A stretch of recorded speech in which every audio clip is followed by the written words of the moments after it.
पूरी घटना एमपी के भिंड जिला की है, जहां पर एक दलित युवती के साथ गैंग रेप जैसी घटना को अंजाम दिया गया है। यह घटना 13 जनवरी की है, लेकिन आज इस पर बात करना जरूरी है। दरअसल हुआ यूं कि 13 तारीख को इस दलित लड़की का गैंग रेप किया जाता है और उसके बाद क्या होता है कि उसे बार बार प्रताड़ित किया जाता है। लगभग 2-2.5 महीने तक उसे बहुत प्रताड़ित करते हैं ताकि वो अपना फैसला बदल ले और उनके खिलाफ कोई एक्शन ना हो सके। होता यह है कि आरोपी का अगर नाम बता दें, उनकी पहचान बता दें, तो एक है सोनी गुर्जर और दूसरे हैं धर्मेंद्र गुर्जर। ये 2 आरोपी हैं जिन्होंने एक दलित लड़की की इज्जत लूटी है और वो भी रेप की जो घटना को अंजाम दिया गया वो बंदूक की नोक पर। अब सोचिए, किसी भी अगर लड़की हो या कोई भी इंसान, उसके सामने कोई तमंचा लेकर खड़ा हो जाए और बंदूक की नोक रख दे तो कोई भी इंसान अपनी जिंदगी ज्यादा बचाना चाहेगा बजाय अपनी इज्जत के। अब उस लड़की को क्या किया गया कि उसकी लड़की की इज्जत उसी बंदूक की नोक पर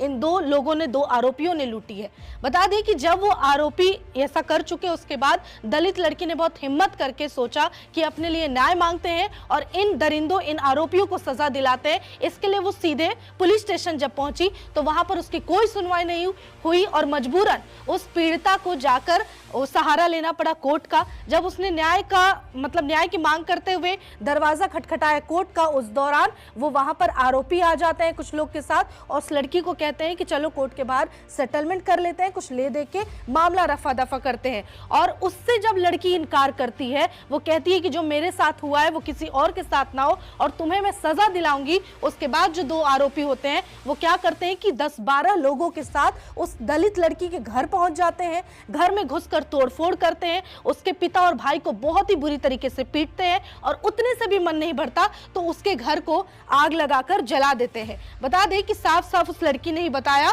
कि परिवार पर 8 से 10 लोग हमला करने पहुंचे और बहुत बुरी तरह से उनको लाठी डंडे से पीटा है। और सिर्फ इसलिए क्योंकि राजीनामे से उस लड़की ने, उस पीड़िता ने इनकार कर दिया। अब बता दें कि आरोपियों ने उसका घर भी जला दिया है, जिसका विजुअल्स भी सामने आया है। सोचिए, किसी घर को बनाने में एक परिवार को लंबा समय लग जाता है, मेहनत लगती है, परिवार मुश्किल से खड़ा हो पाता है और ऐसे में उस दलित लड़की के पूरे घर को जलाकर राख कर दिया गया है। उसके अलावा बता दें कि उस आग में परिवार के 2 लोग झुलस गए, जिसके बाद उन्हें गंभीर हालत में पास के अस्पताल में भर्ती कराया गया जांच के लिए। बता दें कि जब मामला और बिगड़ गया, क्योंकि अब यहाँ 2 लोग हैं तो उसमें झुलस गए थे बुरी तरह और हालत इतनी कंडीशन खराब हो गई कि उन्हें तुरंत भिंड जिला के एक बड़े अस्पताल में रेफर करना पड़ा ताकि जल्द से जल्द उनका इलाज हो सके। अब इस पर देखिए, पुलिस पर भी आरोप लगा है। पीड़िता ने यह बताया है कि न केवल जो उनके साथ, उस लड़की के साथ बुरा कर रहे थे, बल्कि उसके अलावा जहाँ प्रशासन और पुलिस को उस दलित पीड़िता का साथ देना चाहिए, उसे न्याय दिलाना चाहिए और अपराधियों को सजा। वहीं पर पुलिस पर उस पीड़िता ने आरोप लगाया है कि जो पुलिस के अधिकारी हैं वो भी उनके साथ मिले हुए थे और वो पैसे लेकर उनका साइड ले रहे थे। वो कहती है कि पुलिस के अधिकारियों ने मामले की पड़ताल तो शुरू कर दी, लेकिन पुलिस पर भी उन्होंने मिलीभगत का आरोप लगाया और कहा है कि पुलिस के पास जब हम गए तो हमारी शिकायत नहीं लिखी गई, बल्कि उन्होंने कहा कि हम बाद में इस पर कार्रवाई करेंगे और उन्होंने कोई भी शिकायत दर्ज नहीं की, जिसकी वजह से उस पीड़िता को डायरेक्ट कोर्ट जाना पड़ा। उसके बाद पीड़िता के भाई ने क्या कुछ बताया घटना को लेकर, वो जान लेते हैं। पीड़िता का भाई बताता है कि पुलिस के जो वरिष्ठ अधिकारी हैं वो बिक चुके हैं पूरी तरीके से और यहाँ तक कि हम जब न्याय की गुहार लगाने पहुंचे तो उन्होंने ये कह दिया कि हमें मामले की जानकारी नहीं है, हमें नहीं पता कि सब कुछ क्या हुआ है आपके साथ। उसके बाद न्याय के लिए जो उसका भाई है और जो पिता है वो लोग कलेक्टर के पास जाते हैं और एसपी से गुहार लगाते हैं कि हमारी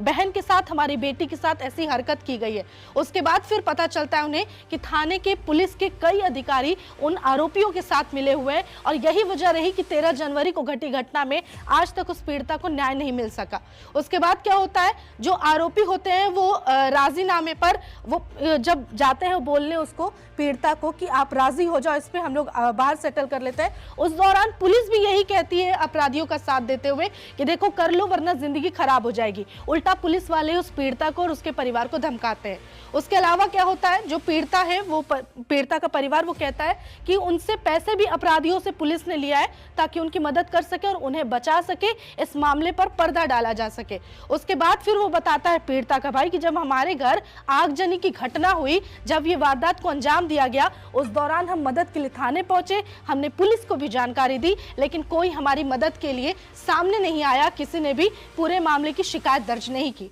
उसके बाद फिर जैसे तैसे जब हम जिला अस्पताल अपने परिवार के घायल व्यक्तियों को लेकर पहुंचे, उस समय भी पुलिस ने सीधे कुछ भी कहने से मना कर दिया और कुछ भी मदद करने से साफ इनकार कर दिया है और सीधे कह दिया कि हमें तो इस घटना के बारे में कोई जानकारी ही नहीं है। अब सोचिए कि एक लड़की के साथ रेप होता है, उसके बाद उसे बहुत टॉर्चर किया जाता है, उतने से मन नहीं भरता तो उस लड़की के घर को जला दिया जाता है, उसके पिता और भाई के साथ मारपीट की जाती है, सिर्फ इसलिए क्योंकि वो युवती अपने लिए न्याय चाहती है, अपनी इज्जत जो उसकी लूटी गई उसके बदले में वो अपराधियों के लिए सजा चाहती है। लेकिन इतने के बावजूद अफसोस की बात है कि बीजेपी राज में गुंडा राज इस कदर बढ़ गया है और आरोपियों और अपराधियों का इतना ज्यादा हौसला बुलंद हो गया है कि खुले तौर पर एक तो वो अपराध करते हैं और उस अपराध को दबाने के लिए, दबाव बनाने के लिए वो उस पीड़िता के घर को जलाकर उसे चुप करना चाहते हैं। समाज के लिए यह ऐसी घटना एक धब्बे की तरह है। लड़कियों की सुरक्षा पर कई सवाल खड़े हो रहे हैं। तो हमारा सीधे सीधे सवाल